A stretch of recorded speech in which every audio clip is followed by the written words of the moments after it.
2020년 3월 22일 하나님께서 저에게 주시는 말씀은 시편 91편 14절에서 16절입니다. 구약 871쪽 시편 92편 14절에서 16절 말씀을 봉독에 올리겠습니다. 하나님이 이르시되 그가 나를 사랑한즉 내가 그를 건지리라. 그가 내 이름을 안즉 내가 그를 높이리라. 그가 내게 간구하리니 내가 그에게 응답하리라. 그들이 환난 당할 때에 내가 그와 함께하여 그를 건지고 영화롭게 하리라. 내가 그를 장수하게 함으로 그를 만족하게 하며 나의 구원을 그에게 보이리라 하시도다. 아멘.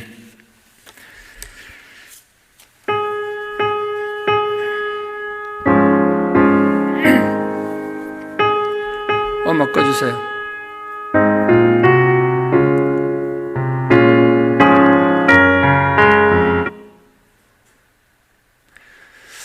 예, 성도님들 한 주간 잘 지내셨습니까? 그리움은 멀리 두고 그리워한 것만이 다가 아니라는 걸 제가 요즘 세상 깨닫고 있습니다. 늘 가까이서 볼 수 있고 언제든지 만날 수 있다고 생각했던 성도님들을 얼굴을 이렇게 볼 수 없다는 게 더 큰 그리움이라는 걸 제가 요즘 뼈저리게 깨닫고 있습니다. 여러분 얼굴을 보지 못하고 이렇게 텅 빈 예배당에서 혼자 설교하려니까 마치 큰 동굴에 혼자 가서 소리치는 것 같습니다. 여러분은 화면으로도 제 얼굴을 본다고 합니다만 저는 여러분을 볼 수 없어서 너무 답답합니다. 이게 벌써 4주 됐는데 느낌으로 한 4년은 된 것 같습니다. 복도를 시끄럽게 뛰어다니던 그 아이들 제자를 그림이 너무 그립고 체육관에서 공놀이 하던 그 아이들의 소란스러움이 너무 그립습니다.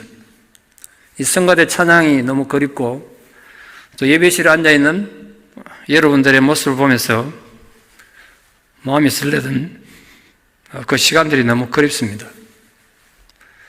우리 한글학교 아이들의 천진난만한 모습이 그립고 놀이터에 아이들의 웃음소리가 너무 그립습니다. 점심시간 층교실에서 울려 퍼지던 홍성거림과 식당에서 새나오던 구수한 밥 냄새가 무척 그립습니다. 제가 이번 코로나19 사태를 겪으면서 많은 묵상을 하게 됐습니다. 만약 우리에게 두 번 다시 예배 드릴 수 있는 기회가 없어진다면 세상이 어떻게 되고 우리 인생이 어떻게 될까? 그런 걸 생각해 봤습니다. 상상하는 것마저도 끔찍하시죠? 그래서 성도님들 다시 얼굴 보고 예배 드린 날이 오면 정말 사랑하고 겸손으로 내가 섬겨야 되겠다. 그런 생각을 많이 했습니다. 기회가 항상 있는 것이 아니라는 겸허하고도 겸손한 마음을 많이 가지게 됐습니다. 지금 가정에서 예배드리는 성도들 모두를 정말 진심으로 사랑합니다. 여러분 모두 이 부족한 종이 뒤에서 열심히 응원하고 기도하고 있으니까 부디 용기 잃지 말고 힘내시기를 바랍니다. 나날이 상황은 더 안 좋아지는 것 같지만 그래도 오늘 하나님께서 주시는 이 언약의 말씀을 통해서 우리가 함께 희망을 발견하고 또 우리를 향하신 하나님의 놀라운 언약을 발견한 은혜가 여러분 가정에 함께하기를 진심으로 축원합니다. 무엇보다 지금 각 가정에서 예배드리시는 그 성도님들의 아름다운 그 예배를 하나님께서 무척 기쁘시게 받으실 것이다. 제가 믿어 의심치 않습니다. 너희들이 비록 이렇게 힘들고 어려운 고난 가운데서도 이렇게라도 예배를 드리는구나. 내가 너희들의 예배를 보니 내 마음이 참 기쁘다. 그렇게 우리를 위로해 주시고 칭찬해 주실 것입니다. 그래서 오늘은 환난 가운데 찾은 그 하나님 언약에 대해서 우리가 함께 은혜를 좀 나누고자 합니다. 하나님은 너무나 감사하게도 오늘 본문에서 우리와 함께 하시는 그 하나님 임재에 대해서 되풀이해서 약속하고 계십니다. 하나님이 얼마나 다양하게 오늘 이 코로나 바이러스로 환난의 시기를 지나고 있는 우리들에게 약속하고 있는가를 보십시오. 하나님에 대한 우리들의 부족한 사랑에도 불구하고 하나님은 너무나 크고 위대하게 응답하신다는 사실을 지난주 우리가 말씀을 통해 살펴봤습니다. 그에 대하여 오늘 말씀에 기록된 그 하나님 언약과 또 우리와 늘 함께 하시겠다는 그 하나님 임재의 약속을 굳게 붙잡고 우리 모두가 그 환난 가운데에서 하나님 언약을 발견하게 되는 은혜가 있기를 축원합니다. 이 제럴드 다이아몬드라는 이름이 좀 다이아몬드라 좀 독특합니다만 이 교수님이 계신데요. 경력이 좀 아주 독특하세요. 대학에서는 인력을 공부하시고 하버드 의대를 나와서 의과대학 교수신데 또 지리학을 다시 공부해서 지리학도 학위를 받아서 지금 UCLA 의과대학 교수이면서 UCLA 지리학과 교수세요. 그분이 쓴 책 총균쇠라는 유명한 책이 있죠. 아주 두꺼워서 좀 읽기가 불편한 책입니다만 그걸 간단하게 좀 설계하면 왜 서구 사회는 발전해서 세계 지배자가 됐고 제3세계 가난한 아프리카나 남미 같은 나라들은 그렇지 못한가? 그 질문에서 이 책이 시작하고 있습니다. 많은 인류학자들은 그동안 이 서구 사람들의 유전 인재가 우월해서 아프리카나 남미보다 잘 사는 나라가 됐다고 그렇게 생각해 왔습니다. 그러나 이 책은 그게 아니라는 걸 객관적인 증거를 가지고 다루는 아주 중요한 책입니다. 결론을 말씀드리면 총, 균, 쇠 이 세 가지 때문에 서구 사회는 선진국이 됐고 이 남미와 아프리카 3세계는 가난한 나라가 됐다고 분석하고 있습니다. 거기에 가장 구체적인 예로 든 것이 1532년 스페인의 그 피사르 장군이 이끄는 168명의 군대가 페루 잉카 제국을 정복한 사건을 예로 들고 있습니다. 여러분, 불과 168명의 소수의 군대가 그 페루의 아타우알파 황제가 이끄는 8만 대군을 무찔렀어요. 한쪽은 168명이고 한쪽은 8만 명인데 어떻게 그럴 수가 있었을까요? 그 이유를 몇 가지 분석하는데 첫 번째 총이었습니다. 잉카 군대들은 이 천둥소리 같은 총소리를 듣고 기겁해서 놀라서 도망가기 바빴던 거죠. 그때 총이라는 게 살상력이라기보다는 공포감을 주기 위한 그런 총이었다고 하는데 거기다 갑옷을 입은 그들은 예전에 보지 못했던 하얀 피부를 가진 사람들이 그들이 한 번도 본 적 없는 말을 타고 또 말을 아주 화려하게 장식한 말을 타고 달려오는 걸 보고 기겁했습니다. 남미에는 말이 없었기 때문에 본 적이 없는 거죠. 그리고 총과 그 쇠, 즉 갑옷과 칼 같은 것이 힘의 승리의 원천이었다. 그런 거죠. 근데 그 책에서 다루는 건 진짜 무슨 무기는 유럽인들 몸속에 또 유럽에서 온 그 동물들의 몸속에 있던 천년전화 홍적 같은 그런 바이러스, 균이었다는 거죠. 근데 그 바이러스로 인해 가지고 면역력이 없었던 이 원주민 95%가 죽었습니다. 그 결과 잉카 제국은 이 지상에서 사라졌습니다. 우리가 잘 아는 에볼라, 사스, 메르스 등은 한때 세상을 공포로 몰아넣었던 바이러스 이름들이죠. 에볼라는 콩고에 있는 강 이름인데요. 그 콩고 밀림 지역에서 시작됐는데 콩고감을 넘지 못했습니다. 치사율이 너무 높았기 때문에 치사율이 20%에서 90%니까 걸리면 거의 다 죽는 거죠. 너무 치사율이 높다 보니까 다른 지역으로 전염되지 못했습니다. 그러나 사스나 메르스는 그게 전부 코로나 바이러스의 변종들이라고 그러는데 그 바이러스들은 이 치사율을 낮추면서 점점점 번져간 거죠. 근데 그 코로나 바이러스가 계속 진화해가지고 치사율은 낮추면서 전염률은 높여서 널리 퍼지게 된 최종 버전이, 이 최신 버전이 우리가 지금 당하고 있는 코로나19 바이러스라고 합니다. 이 사태는 결국 백신이 개발돼야 끝날 걸로 봅니다. 이게 지금 우리가 마주한 현실입니다. 그러나 우리는 절망하거나 두려워하지 않습니다. 왜냐하면 역사적으로 인간들이 바이러스와 싸워서 진 적이 없습니다. 시간은 걸렸지만 다 이겨낸 거죠. 지난 겨울 미국에서만 이 독감 인플루엔자로 2,700만 명이 감염됐고 15,000명이 죽었다고 미국 질병통계소에서 발표한 자료를 읽어봤습니다. 그렇다고 우리가 독감을 지금 두려워하지 않지 않습니까? 이유는 백신이 있기 때문이죠. 우리 삶의 한 부분처럼 인플루엔자와 함께 사는 거예요. 그렇게 여러분 코로나19 바이러스 너무 두려워하지 마시라는 거예요. 근데 그보다 더 중요한 건 과학이 있고 의학이 있지만 그보다 더 중요한 건 우리에겐 하나님이 주신 언약이 있기 때문에 여러분 너무 공포감에 젖지 않기를 바랍니다. 너무 두려워하지 않기를 바랍니다. 오늘 하나님께서 말씀 속에서 우리에게 주신 언약이 무엇입니까? 첫 번째는 이런 환난 가운데서 우리로 하여금 영광스러운 존재로 만들겠다고 약속하셨습니다. 너희가 내 이름을 안적 내가 너희를 높일 것이다. 그렇게 말씀하셨습니다. 하나님 이름을 안다는 건 무슨 뜻이고 하나님 우리를 높여주신다는 건 무슨 뜻일까요? 하나님 이름을 안다는 것은 단순히 하나님에 대한 이론적인 지식을 말하는 건 분명히 아닙니다. 하나님이 어떤 분인가 그 속성을 안다는 뜻이죠. 하나님을 전인격적으로 이해하고 하나님의 그 성품까지도 올바로 안다는 걸 말합니다.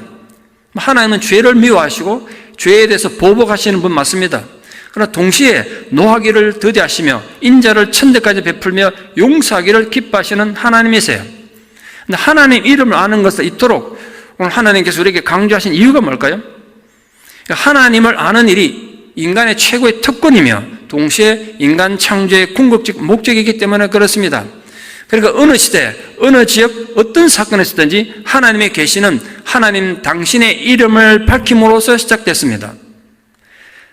삶의 모든 희망을 잃어버리고 인생의 황혼을 맞았던 모세는 하나님 이름의 의미를 아는 순간 그의 전생애가 뒤바뀌어져 버린 거 아시지 않습니까? 모세뿐만 아니라 역사적으로 자신의 생애의 놀라운 전환점, 터닝 포인트를 맞이했던 많은 신앙에 위대했던 우리 조상들은 공통점이 하나 있는데 하나님 이름의 의미를 아는 놀라운 순간이 있었다는 겁니다. 누구든지 하나님 이름을 아는 사람은 하나님을 전적으로 의지하게 됩니다. 그러면 체험을 통해서 더욱 하나님과 친밀한 사귐을 가지게 되는 거죠. 바로 그럴 때 하나님께서는 그 하나님 이름을 제대로 아는 자들을 높여주신다고 하셨습니다.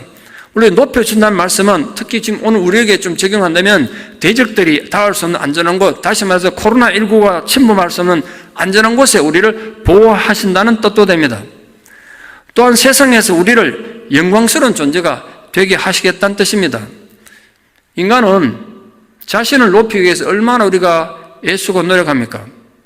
누군가 나를 낮추어 보고 무시하면 우리가 얼마나 자존심 상하고 상처를 받습니까?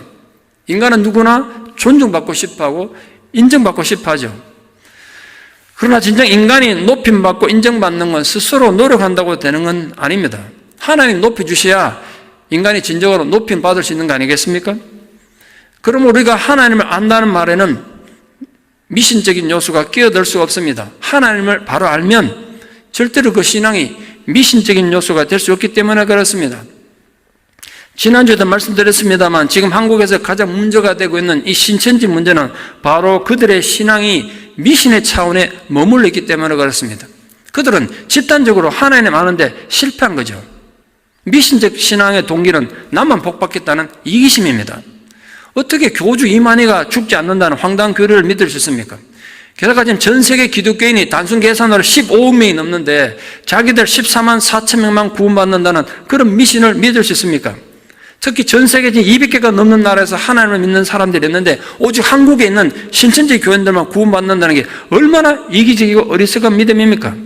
그 모든 원인이 성경을 통해 계시된 하나님을 알지 못하기 때문에 빚어진 인간의 이기심의 결과입니다. 우리도 오늘 코로나19 사태 앞에서 우리 자신들의 신앙이 하나님을 제대로 알고 있는지 깊이 되돌아보게 되는 계기가 되기를 바랍니다.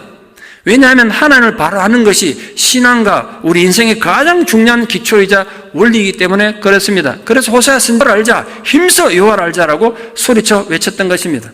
우리가 하나님에 대해서 알면 알수록 하나님을 더 사랑하게 되고 더 순종하게 될 것입니다. 더 큰 기쁨을 경험하게 될 것입니다. 그러면 지금 이런 세계적인 혼란 가운데서도 우리를 향한 하나님의 놀라운 언약을 발견하게 되는 축복을 우리 모두가 누리게 될 것을 믿어 의심치 않습니다. 한국의 한때 유명한 배우였던 황신혜 씨 잘 아시죠? 젊은 분들은 모를지도 모르겠습니다만 미녀로서 유명한 배우였지 않습니까? 그분 동생의 황정은 집사님이라는 분이 있습니다. 황정은 집사님은 모태신앙인으로 태어나서 대학 다닐 때까지 신앙생활 잘 하다가 대학을 졸업하고 항공기 승무원으로 일을 하셨는데요. 대학 졸업하면서부터 신앙을 잃어버렸어요. 그 인생 잘 나갔습니다. 한국에서 한동안 항공기 승무원은 꽤 유명한 직업이었지 않습니까? 그래서 1993년 5월 그분이 29살 때 차를 타고 가다 자기 실수로 사고가 나서 이 목 아래로 전신마비가 됐습니다. 손 하나 까딱 못하는 상황이 된 겁니다. 위로 누나가 있고 밑에 여동생이고 자기가 집에 외동아들인데 장가도 못 간 외동아들이 이 전신마비가 됐으니까 가족들 몰래 입을 덮어쓰고 밤중에 정말 많이 눈물을 흘렸다고 합니다. 무슨 소망이 있었겠습니까? 아무것도 스스로 할 수 있는 게 없는데 병원에 아주 오랫동안 입원해 있는 동안 누군지도 잘 모르는 어떤 교회 장로님께서 오셔서 자원봉사를 해주셨어요. 대소변도 받아내고 도움을 줬습니다. 저 사람이 왜 내게 와서 이렇게 사랑을 베푸는가? 그래 생각하고 있었는데 1년쯤 지난 어느 날 이렇게 말해요. 장로님이, 형제님, 우리 교회에 장애우들이 모인 예배가 있는데 그 예배 한번 가보지 않겠냐고. 그 얘기 듣는 순간 황정은 집사님 속으로 굉장히 분노가 나왔대요. 그러면 그렇지, 당신이 이 얘기 하려고 나한테 1년 동안 그렇게 봉사했구나, 이런 생각이 들어서 속으로 이랬다는 거죠. 당신 내게 이렇게 해줬으니까 내가 그 빚을 갚는 마음을 한번 가준다, 교회에.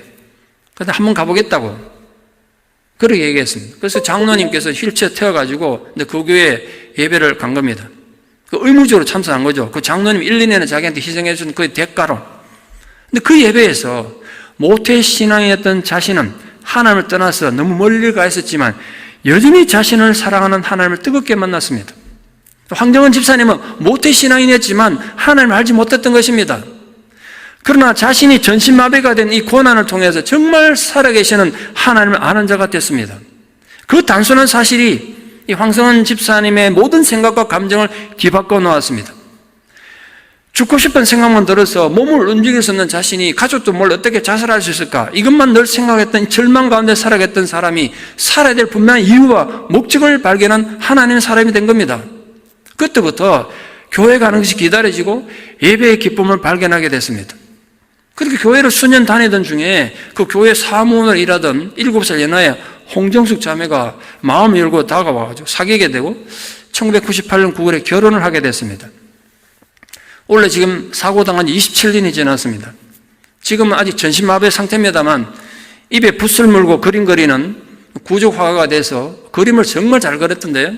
그리고 여기저기 다니면서 자기 신앙을 간증하는 그런 일을 하고 계십니다. 근데 그 간증 듣는 중에 제가 정말 가슴 아픈 얘기를 하나 들었는데요. 황정한 지사님은 지금도 매년 새해 첫날이 되면 부부가 하나님 앞에 기도문을 적는데 기도문은 매년 똑같단답니다. 하나님 올해 52주도 주일마다 교회 가서 예배 드릴 수 있게 해달라고.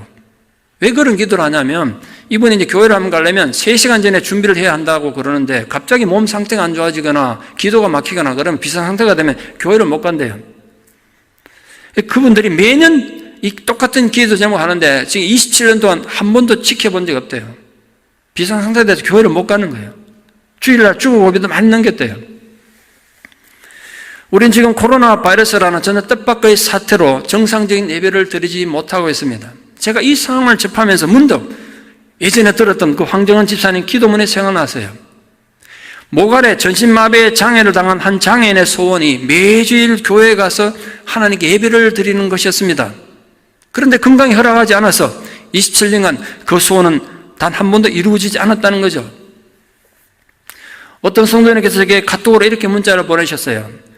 예배를 드리던 그 시간이 너무 그리워서 다시 교회 가서 예배 드린 날에 오면 목사님 눈물 날 것 같아요. 이렇게 카톡을 보내셨더라고요. 그거를 받고 저도 굉장히 울컥했었어요. 우리는 건강한 몸을 가졌기 때문에 예배를 내가 마음대로 선택해서 갈 수 있는 것으로 가볍게 생각할 수도 있습니다. 사실 그렇게 생각해 왔을지도 몰라요. 그러나 어떤 사람은 그 예배에 매주 참석하는 것이 지상에서 가장 간절한 소원이라는 사실을 기억해 주십시오. 우리 또한 코로나19라는 비상사태로 인해서 교회에서 예배를 드릴 수 없는 비상상황이 우리에게도 일어날 수 있다는 사실을 맞이하면서 하나님께 마음껏 예배에 드릴 수 있다는 것이 얼마나 큰 축복인지를 새삼 깨닫게 되는 감격이 이 고난을 통해서 우리 모두에 있기를 바랍니다. 그것이 진정으로 하나님을 바로 아는 것 아니겠습니까? 그로 인해서 지금 가정에서 예배 드리고 있는 모든 성도님들이 비록 혼란 가운데 있지만 오히려 하나님 위로를 발견하게 되는 감동이 있기를 진심으로 축원합니다. 두 번째로 하나님이 우리를 위로하신 것은 우리 기도에 대한 응답의 약속입니다. 너희가 내게 간구하면 내가 응답하리라. 그렇게 약속하셨습니다. 여러분, 하나님 사랑 안에 거하는 자도 인생에 어려움이 있고 기도할 일이 생깁니다. 우리 아무리 하나님의 사랑을 받는 자들이라도 기도하지 않으면 축복이 임하기 어려운 거죠. 진실한 기도는 인생의 모든 좋은 것들을 얻을 수 있는 가장 중요한 열쇠라고 저는 믿습니다. 우리가 이 땅을 살면서 하나님과 통신할 수 있다는 것, 하나님과 대화할 수 있다는 건 우리 성도들에게 주어진 놀라운 특권이죠. 그러니까 여러분, 단순하고 진실하게 기도하십시오. 힘드십니까? 기도하십시오. 절망하지 말고, 실패하지 말고, 아파만 하지 말고 기도하시기 바랍니다. 그러면 하나님께서 여러분 외침을 들으신다는 거예요. 하나님께서는 진실하게 간구하는 사람들에게 실망을 안겨준 일이 없다는 겁니다. 그런데 여기서 우리가 이 응답에 대한 보편적인 오해가 있습니다. 우리는 흔히 응답을 내가 원하는 방식으로, 내가 원하는 때, 내가 원하는 것, 필요한 것을 받는 것을 응답이다 이렇게 생각합니다. 근데 그건 오해예요. 하나님 응답은 때로는 거절이나 또 조건적 허용이나 또 다른 약속으로 주어질 수도 있어요. 오늘 하나님께서 네가 내게 부르짖으라 내가 너의 기도를 응답하겠다는 그 응답의 의미는 우리가 원하는 대로 우리가 원하는 것이 이루어진다는 뜻이 아니에요. 하나님께서 우리 기도에 강한 애정을 가지고 경청하겠다는 뜻이에요. 우리 말도 되지 않는 기도에도 하나님 듣겠다는 뜻이에요. 무슨 뜻이냐면 3살 먹은 딸이 아빠에게 와서 뭔가 요청해요. 근데 아빠가 그 딸이 사랑스러워서 무한한 애정을 가지고 그 말에 경청하죠. 그 말 듣는다고요. 그런데 그 내용이 황당한 거면 경청을 했지만 들어줄 수 없는 거 아닙니까? 딸이 원하는 말을 들어주지 않으면 아빠가 딸을 사랑하지 않는 겁니까? 결코 아니죠. 그렇다면 하나님 아버지는 오죽하시겠습니까? 우리의 기도가 내가 원하는 대로 이루어졌느냐 이루어지지 않았느냐 그것이 우리를 향한 하나님 사랑을 증명하는 건 결코 아니에요. 우리 인간들은 하나님 보시기에 정말 황당한 걸 요구할 때가 너무 많아요. 우리들의 많은 기도는 거절되거나 또 우리 생각과 전혀 다른 방식으로 응답되기도 하지만 중요한 사실 하나, 하나님은 여전히 우리를 사랑하신다는 것, 하나님은 여전히 여러분을 사랑하신다는 사실이에요. 그게 중요한 거예요. 그러므로 여러분의 기도가 여러분이 원하는 방식으로 또 여러분이 원하는 때에 이루어지지 않는다고 해서 실망하지 마십시오. 또 하나님 나를 더 이상 사랑하지 않는다고 자책하지도 마십시오. 하나님은 여전히 여러분을 사랑하십니다. 세 번째로 하나님께서 세 번째 위로는 환난 가운데 너희와 함께 하겠다는 약속입니다. 여러분, 하나님은 시험 당하는 자들을 돕기 위해서 무궁한 사랑으로 언제나 늘 가까이 계신다는 거예요. 인간의 길은 슬픔과 고통의 길 아니겠습니까? 그런데 오늘 하나님께서는 우리가 환난 당할 때 우리와 함께 하시겠다고 약속하셨어요. 만약 고통이, 지금 이게 슬픔이고 아픔이고 우리가 너무 손실이지만 이 고통이 우리를 하나님께로 더 가까이 데려가는 지름길이라면 아무리 심한 고통이라도 우리가 두려워할 필요가 없는 거 아니겠습니까? 사실 우리 인생이란 삶 속에서 환난이 그칠 날이 있습니까? 누군가 공자에게 그렇게 물었어요. 선생님, 인생이란 무엇입니까? 공자가 이렇게 대답했어요. 딱 한마디로 인생은 곤이라. 이것도 고자가 고통스러워 고자라는 거예요. 인생은 고통이라는 거예요. 그래서 우리가 이 고통 많은 삶 속에서 늘 하나님을 의지하는 게 정말 중요해요. 또한 우리의 소망을 늘 하나님께 둬야 한단 말이에요. 왜냐하면 하나님은 그 환난의 때에 우리와 함께 하셔서 우리를 건지고 영화롭게 하시기 때문에 그렇습니다. 풀무불이 금을 연단하듯이 그 환난과 시험은 의인을 단련하기 때문에 그렇습니다. 개그맨 이승민 씨를 아십니까? 젊은 분들은 모르는 분도 계시겠습니다만 한때 정말 잘 나갔던 사람 아닙니까? 그런데 그녀가 30대, 20대 말 30대 정말 어려움을 많이 겪었습니다. 특히 결혼도 안 하고 사생활을 나가지고 온 국민이 다 알았죠. TV에 방영되는 말에. 혼자서 사생활을 키우던 시절에 사람들 시선이 너무 무서워서 그 사람들 시선이 두려워서 집에서 거의 나오지도 못하고 몇 년을 그냥 살았습니다. 그럼 당연히 사람 우울증 오죠. 그 힘들고 어려워서 그 뒤에도 많은 어려움을 겪다가 결국은 도저히 내가 이래서 살 수 없겠다 해서 약국 여러 곳을 돌아다니며 수면제 70알을 모아가지고 먹고 자살을 기도했습니다. 근데 다행히 3시간 뒤에 아버지가 발견하고 아버지가 등이 없고 병원을 막 달려가는데 어렴풋이 이렇게 정신이 들었대요. 그때 정신 들면서 내가 죽으면 안 되겠구나 이 생각이 들더란 거예요. 병원 가서 위 세척하고 이제 어머니가 그 전에 돌아가셔서 아버지가 재혼하셔서 새엄마가 있었는데요. 아마 신앙을 가졌던 분 같아요. 지나가면서 이승민 씨 보고 이렇게 말했대요. 그렇게 힘들면 새벽 기도나 한번 가보지 이러더라고요. 근데 그 얘기에 끌려가지고 교회로 가본 적 없었지만 답답하니까 마음이 새벽에 마스크 끼고 모자 눌러 쓰고 사람들이 자기를 몰라보게 교회 뒷자리에 앉아 있었다는 거예요. 새벽 기도에. 근데 놀랍게도 8일 만에 방언을 받고 40일 만에 성령의 뜨거운 체험을 했어요. 하나님은 환난 가운데 있는 이성민 씨와 분명히 함께 하셨던 것입니다. 이성민 씨는 하나님 그 임재를 체험하고 완전히 다른 삶을 살게 됐습니다. 그녀가 깨달은 건 이거였어요. 자신이 연예인이기 때문에 세상 사람들 눈길이 더 무서워서 어디 가서 하소연 하나 제대로 하지 못하는 아픔을 너무 겪었다는 거예요. 근데 문제는 이런 아픔을 가진 게 어디 나 혼자겠냐? 이런 생각을 하게 됐어요. 그래서 하나님 은혜를 입은 그녀는 그런 아픔을 가진 연예인들을 영적으로 살리는 일을 하기에 내 자신을 던져야 되겠다. 그래서 그때부터, 이거 11년 전인데요. 연예인들을 위한 연한 예배를 11년째 드리고 있습니다. 작게 올 때는 150명, 많이 올 때는 한 280명 연예인들이 한 자리에 모여서 밤을 새워 기도하면서 예배를 드리는 기적에 가까운 일이 벌어졌다는 거예요. 어떤 분이 그러더라고요. 그 280명 연예인 돈 주고 모아도 한 자리에 그렇게 모으기 힘들대요. 스케줄이 맞지 않아서 힘들다는 거예요. 근데 여러분, 이 사람들이 얼마나 사는 게 힘들었으면 그 바쁜 스케줄에 다 거기 자기 발로 와가지고 예배 드리러 와서 거기는 연예인들만 모였으니까 일반인은 못 들어오게 한대요. 연예인만 모였으니까 눈치 볼 거 없고 눈물 콧물 흘리며 찬양하고 기도하며 밤새워서 예배 드리는 그런 상황이 지금 있다는 거예요. 그 예배에 참석한 많은 연예인들은 하나님 인재를 뜨겁게 느끼며 놀라운 치유를 맛보게 됐다는 간증을 하고 있습니다. 연예계의 많은 사람들이 이 이성민 씨 때문에 하나님을 발견했던 걸 제가 간증을 들었어요. 여러분, 환난을 당해서 죽음을 꿈꾸던 한 개그우먼이 그 환난 가운데서 자기와 함께하는 하나님을 만났더니 수많은 죽어가는 영혼을 살리는 축복의 통로가 된 것입니다. 어디 이성민 씨뿐이겠습니까? 하나님 마치 자상한 어머니가 병든 자식을 돌보듯이 우리가 환난 당할 때 우리를 돌보시고 함께 하시며 격려하시고 위로하십니다. 인간이 어리석어서 그것을 느끼지 못할 뿐입니다. 요람에 누워서 고통받고 있는 아기를 바라보는 엄마의 마음이 어떨까요? 경험이 있는 분 많으시지 않겠습니까? 저는 병원에서 수술을 앞두고 금식해야 되는 아기들의 그 고통을 바라보며 아파하는 어머니를 자주 봤습니다.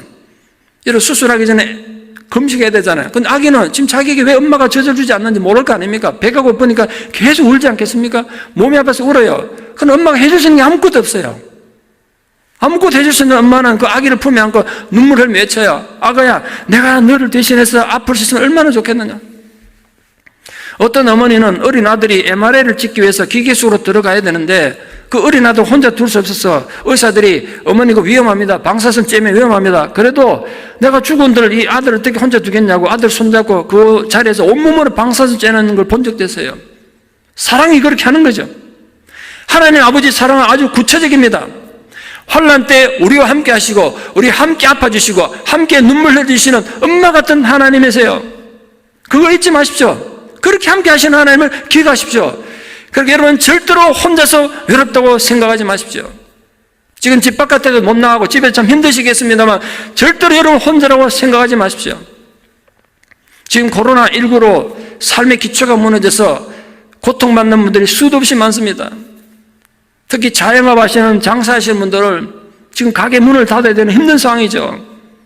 당장 다음 달 가게 세를 해야 되는데 제가 걱정돼서 장사하시는 모든 분들에게 전화로 신방하며 위로하며 전화를 드려서 물어봤어요. 혹시 건물주한테 건물세 좀 깎아달라고 얘기해봤냐고. 그거 꼭 좀 얘기해보라고. 근데 대부분 대답이 주인들이 자기들도 힘들다고 못 깎아주겠다는 거예요.